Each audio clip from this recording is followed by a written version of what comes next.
আজকে আপনারা শিখতে পারবেন আপনার নিজের ভিডিওকে আপনারা কিভাবে ব্লার করবেন ইনশট অ্যাপসের মাধ্যমে। আপনারা সেটাই আজকের এই ভিডিও দেখে শিখতে পারবেন।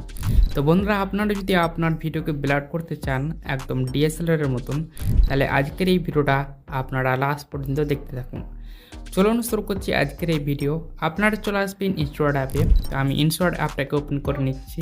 দেন ইনশট অ্যাপটাকে ওপেন করার পর আপনারা ভিডিওতে ক্লিক করে দেবেন। দেন এখান থেকে আপনারা 3টি সেকশন পাবেন। এখানে আপনারা ভিডিও সেকশনে ক্লিক করে দেবেন। তারপর এখান থেকে আপনারা একটি ভিডিওকে সিলেক্ট করুন, তারপর রাইটসতে ক্লিক করে দেবেন। রাইটসতে ক্লিক করার পর এখানে আপনারা অনেকগুলো টুলস পেয়ে যাবেন। তো আপনারা ফিল্টার অপশানে ক্লিক করে দেবেন। তারপর এখানে আপনারা আবার 4টি টুলস পাবেন। এখানে আপনারা এআই ইফেক্টে ক্লিক করে দেবেন।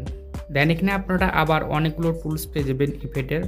এখানে দেখতে পাচ্ছেন অনেকগুলো ইফেক্ট এসছে। তো আপনারা ব্লার টুলসে ক্লিক করে দেবেন।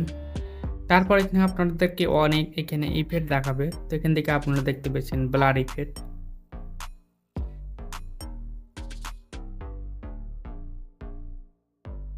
এখানে আপনারা আপনার পছন্দের ইফেক্টটাকে সিলেক্ট করুন। তারপর এখানে আপনারা প্লাস মাইনাস করতে পারবেন।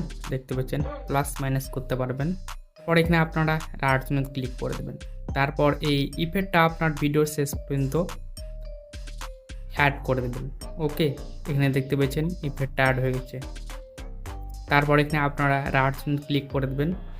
রাইটসতে ক্লিক করার পর এটাকে সেভ করার জন্য সেভ অপশানে ক্লিক করে দেবেন। তারপর আবার সেভে ক্লিক করে সেটাকে সেভ করে নেবেন। দেখবেন সেটা সেভ হতে চলেছে।